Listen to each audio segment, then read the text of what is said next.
In August 1984, in the quiet Austrian village of Amstetten, an 18-year-old girl suddenly vanished without a trace. Her family told neighbors that she had run away from home to join a religious cult. As the years passed, people moved on, assuming she had chosen a new life somewhere far away. But no one would have ever wondered what she was going through. Then, after 24 years, a shocking revelation came to light that one would horrify the entire world. The girl had never left Amstetten. In fact, she had never even left her home. She had been imprisoned in the basement of her own house, held captive by someone no one would have ever suspected. He was her own father. For 24 long years, she was trapped in darkness, completely cut off from the outside world. And during that time, she was repeatedly raped by her father, giving birth to 7 children in those horrific conditions. The man who was supposed to protect her turned out to be her worst nightmare. Who is the father who did this to his daughter? How could this girl survive in the basement for 24 years? Welcome to Crime Tales.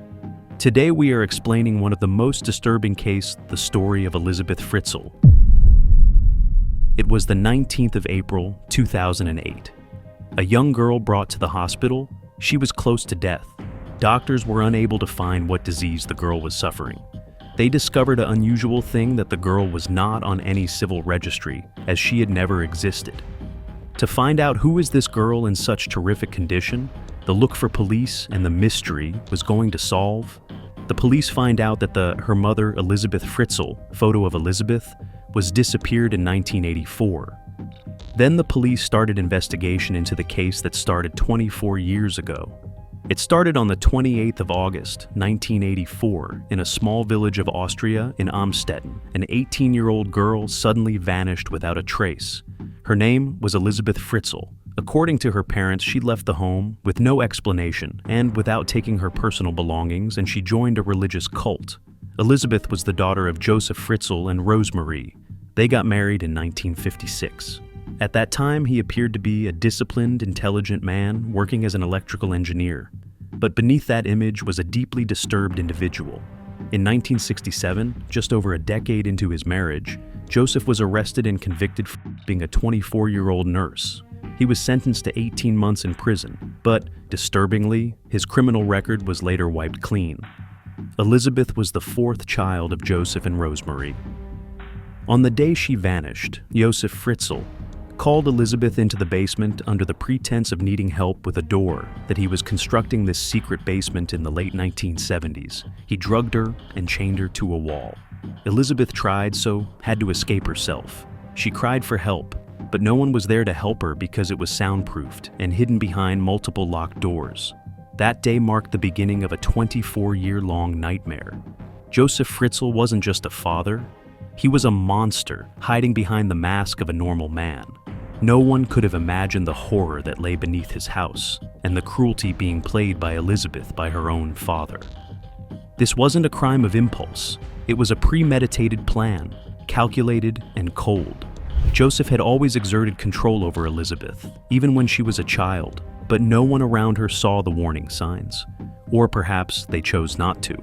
For the next 24 years, she lived in that hell without sunlight, without freedom, and without hope. During that time, Joseph continued to visit her regularly, not as a father, but as a predator. He raped her thousands of times, and with no access to medical care or human compassion, Elisabeth gave birth to 7 children, 3 of whom were forced to grow up in that same dark prison. But as the number of children grew, Joseph faced a problem. The tiny basement couldn't accommodate them all. So he came up with another lie, this time more elaborate, more sinister.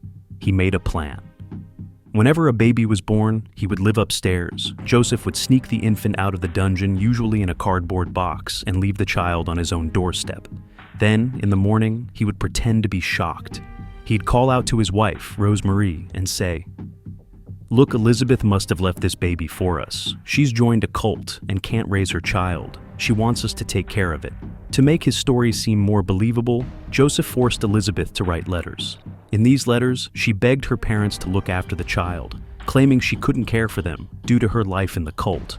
Joseph even mailed the letters from different cities, just to throw off suspicion and make the story seem real.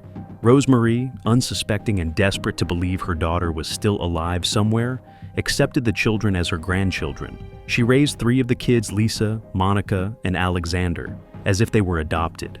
Elisabeth begged Josef to take Kirsten to a hospital. At first, he refused. He was terrified that if anyone saw her, his entire secret would be exposed. But for the first time in 24 years, Elisabeth's pain, desperation, and a dying daughter forced his hand.